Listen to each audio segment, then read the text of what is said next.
Hello, and welcome to Tech Latest from Nikkei Asia, where we bring you the freshest updates from the technology sector in Asia. I'm your host, Akito Tanaka from Nikkei Asia's Tokyo headquarters. And Sayumi Take, a Nikkei correspondent based here in Tokyo, will join me for this episode. We'll discuss the very dramatic Honda-Nissan merger talk, which just fell apart. Welcome to this week's episode, Sayumi. It's really great to have you here.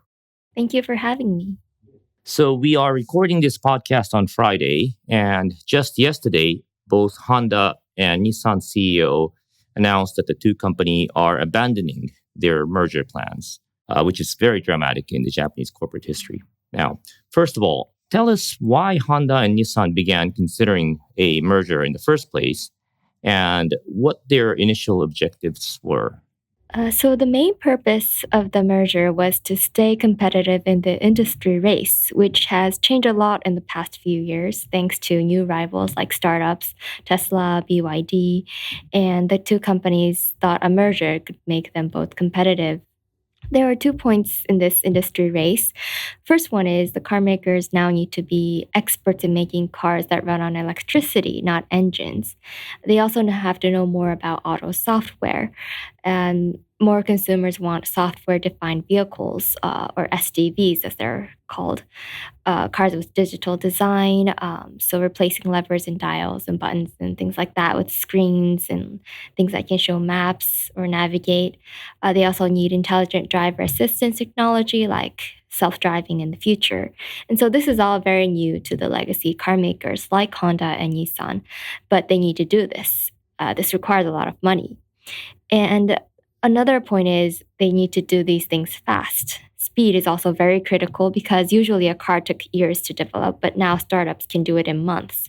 So the plan was to merge so they can share each other's expertise and save the time and money needed to make attractive EVs or SDVs. Yes, so there's a very dramatic industry change.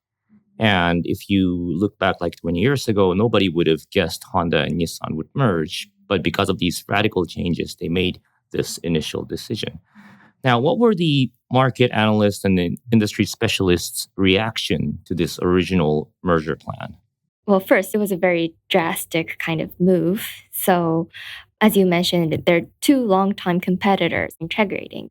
But I think most people I talked to agreed that both companies can't afford to remain as is, and they need a partner to ride the competition. There were lots of doubts on whether it would really work. First of all, the two companies aren't on equal footing anymore because Nissan is already in a financial crisis. Honda isn't, so there were worries that Honda might be dragged down along with Nissan if it became partners. There were also doubts to complementarity. They mainly operate in the same markets, so can they really complement each other's strengths and weaknesses? There's also a lot of talk on the different culture between the two companies. Their employees and ex-employees have told me the two have very different approaches in car making. Honda has a more adventurous and speedy kind of approach, while Nissan is more reserved or cautious. So were the companies really ready for the pain to give up their legacy of technology and other elements to integrate? So, most importantly, why did the deal fall apart? And you said you were in Nissan's headquarters in Yokohama yesterday listening to CEO Uchida-san speak. And how did both Honda and Nissan CEOs explain the fall apart yesterday? So, simply put, they couldn't agree on the structure of the business integration. The initial plan was to establish a joint holding company with board members from both companies, but Honda newly proposed that Honda be the parent company and Nissan the subsidiary through a share exchange. Honda's CEO, Mibe-san, said the intention of this proposal was to pursue an organization that could make decisions with speed. But Nissan couldn't accept this proposal. Nissan CEO Uchida-san said he had his doubts on whether Nissan could exercise autonomy and its strengths as a legacy company if it became a subsidiary of Honda. The CEOs were polite to each other in the presser. They held the conferences separately. But from my impression, Mibe-san seemed more defiant. Whereas Uchida-san had a lot of moments where he had an uneasy expression on his face, kind of looking down. But both said they were disappointed about the merger failing. But this was the atmosphere in the separate conferences. It wasn't mentioned in the presser directly, but there are background information that Honda was unconvinced with Nissan's restructuring measures, which had been the premise for a merger in the first place. And there was distrust among Nissan members after being proposed to become a subsidiary of Honda. Okay, and most importantly, looking forward, what's next for Honda and what's next for Nissan? And between these two companies, which company do you think will suffer more from this breakup? So the two said they will continue to work together where they can. They did sign a partnership in August to jointly make EVs and share components like batteries, also develop auto software. So they said they'll continue with this initiative. But the synergies will be much weaker than if they had integrated. And it's also rather unclear whether they can really work together after this intense negotiation that ended in a failure. As for which company will suffer more, this is obviously Nissan, because it's already in a slump for not being able to sell cars profitably in China and the US, which are the world's two largest car markets. It is working on cost-cutting measures like cutting jobs, closing plants. It did announce a whole range of solutions to turn around its operations. But the consensus, I think, is it will be difficult to last long on its own.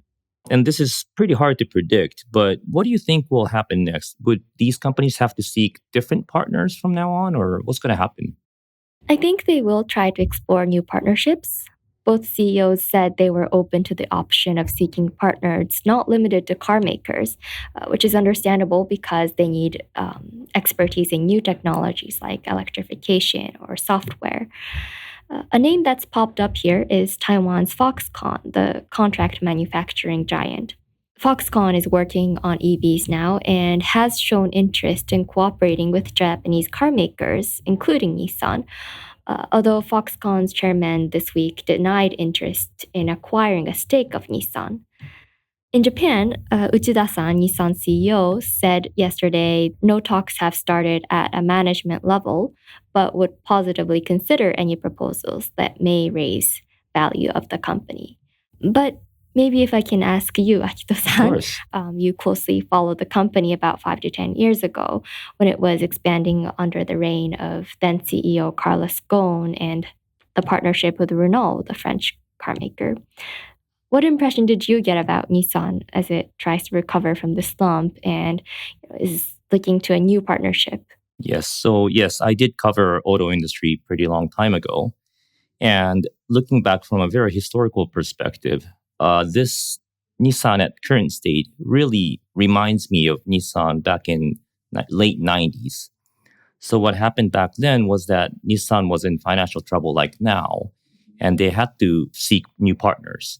And they were discussing originally with Daimler and then with Ford.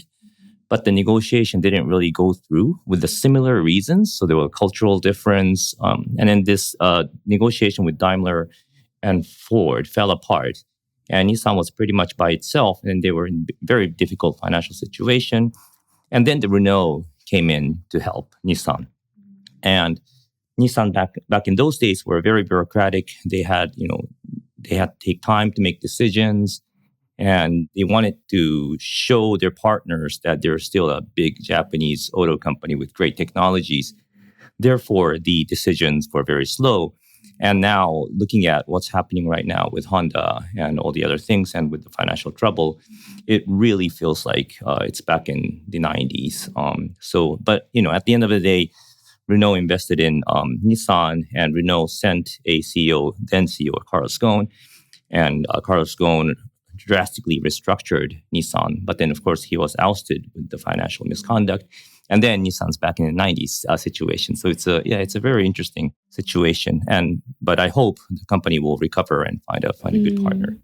I've heard the same criticisms about Nissan's culture and the way they're operating, and I guess their pride in the history that they have, which I think has some kind of it can be justified. I mean, it does have a long history in Japan as a car maker, but it really is the time for them to realize the need to change and to get things together to face this changing industry competition.